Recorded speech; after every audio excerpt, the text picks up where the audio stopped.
नमस्कार दोस्तों, आप देख रहे हैं सिनेमा हॉल और मैं अजय ब्रह्मात्मस। आज मैं दरबान का रिव्यू करूंगा। दरबान G5 पर स्ट्रीम हो रही है और इसके निर्देशक बिपिन नाडकर्णी हैं। बिपिन नाडकर्णी मराठी फिल्में बनाते रहे हैं। वे पहली बार हिंदी फिल्म लेकर आ रहे हैं। मैं बात आगे बढ़ाऊं इसके पहले दोस्तों आपसे माफ़ी मांगता हूं मैं, इसलिए कि पीछे से जो शोर एक सुनाई पड़ रहा होगा आपको, उसका मैं कुछ भी नहीं कर सकता। मैंने मुंबई पुलिस से लेकर के और बीएमसी तक हर जगह शिकायत की, लेकिन अभी तक इस पर कोई कार्रवाई नहीं हुई है। हमेशा मुझे आश्वासन दिया जाता है कि संबंधित अधिकारियों को ये बात बता दी गई है। दरअसल बगल में एक फैक्ट्री है फ्लैट के हमारे, जहाँ पे कटिंग और वेल्डिंग का काम चलता रहता है और दिन भर सुबह 9 बजे से शुरू होता है और रात के 12 बजे तक चलता है। इसे आप मेरी शिकायत भी मान सकते हैं। अगर कोई अधिकारी इसको सुन रहा है तो इस पर कार्रवाई कर सकता है। खैर, दरबान एक बेहद खूबसूरत फिल्म है, छोटी सी फिल्म है और यह रविंद्रनाथ टैगोर की कहानी खोका बाबूर प्रत्यावर्तन पर आधारित है और उसका रूपांतरण किया गया है 8वें दशक के आरंभ में। यह कहानी शायद 1919 में लिखी गई थी। इतने सालों के परिवर्तन और स्थान परिवर्तन के साथ ही ये कहानी नया रूप लेती है और कहानी का परिवेश झरिया का रखा गया है। झरिया से यह कहानी फिर गंगटोक जाती है, सिक्किम में जाती है और सिक्किम से फिर ये कहानी झरिया में आती है।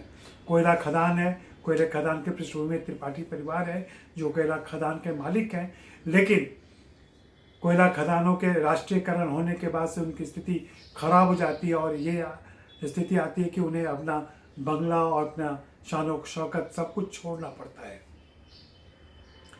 मजबूरन रायचरणा जो लंबे समय तक उनके पास टिका रहा, वह भी उनको छोड़ के गांव लौटता है और इस बीच में जो जिम्मेदारी उसको मिली थी अनुकूल को पालने की, अनुकूल की देखभाल करने की, अनुकूल यानी त्रिपाठी जी का बेटा, जिसे बाद में शरद केलकर ने निभाया है, और उन दोनों के बीच एक गहरा रिश्ता पैदा होता है। उस रिश्ते की वजह से दरबान जो रायचरणा है, जिसको रायचू प्यार से कहा जाता है, रायचू की भंगिमाएं, रायचू के भाव सब दिखाई पड़ते हैं और इसको शारिब हाशमी ने बहुत ही अच्छी तरह निभाया है।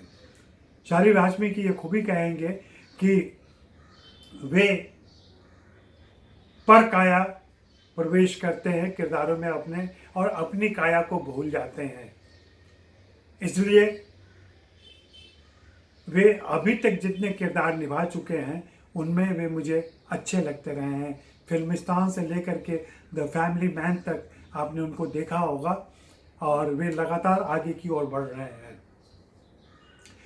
शारिब हाशमी के साथ इसमें रसिका दुग्गल हैं जो उनकी पत्नी बोरी का किरदार निभा रही हैं, हालांकि उनका गेस्ट अपीयरेंस है। और अनुकूल की भूमिका शरद केलकर ने निभाई है, जैसा कि मैंने पहले बताया। और त्रिपाठी हर्ष छाया बने हैं, फ्लोरा सैनी भी हैं इसमें।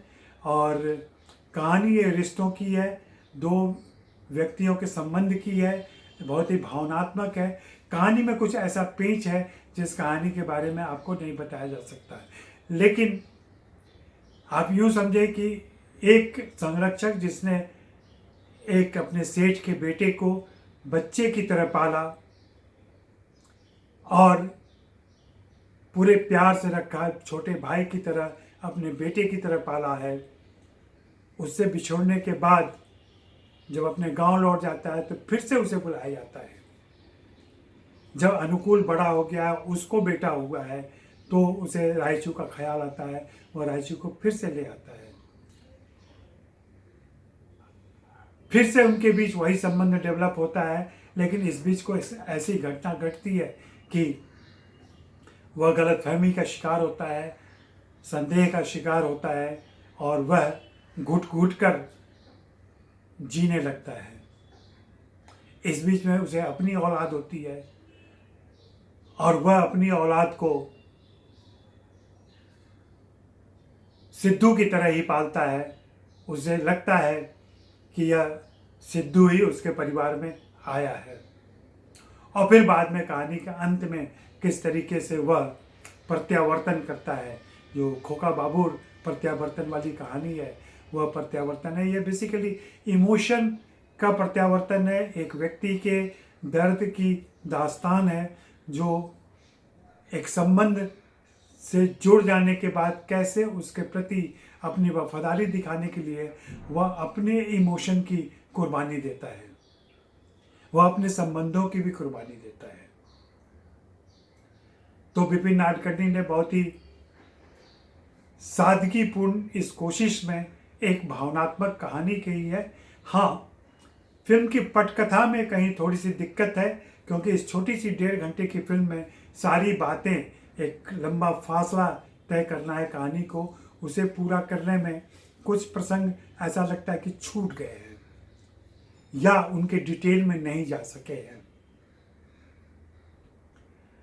अगर उस पर थोड़ी मेहनत की गई रहती तो शायद ये फिल्म और क्रिस्प होती, चुस्त होती और ज़्यादा असरदारी होती। बाकी फिल्म में जैसा मैंने पहले कहा, शालिव हाशमी ने बहुत ही शानदार काम किया है। उनके साथ शरद केलकर एक छोटी भूमिका में है, लेकिन उन्होंने बराबर का साथ निभाया है। रसिका दुग्गल गेस्ट अपीयरेंस में है, वो उनकी पत्नी के तौर पे हैं, और बाकी जो बाल कलाकार हैं उन्होंने बहुत ही स्वाभाविक काम किया है। उनको इस बात की तारीफ मिलनी चाहिए। इस फिल्म को मैं 3 स्टार दूंगा और मैं चाहूँगा कि आप इस फिल्म को देखें। एक अलग स्तर पर यह कहानी चलती है और आज के जैसे शोरगुल का माहौल है उससे थोड़ी सी अलग भावभूमि पर आपको यह फिल्म ले जाएगी। शुक्रिया, धन्यवाद।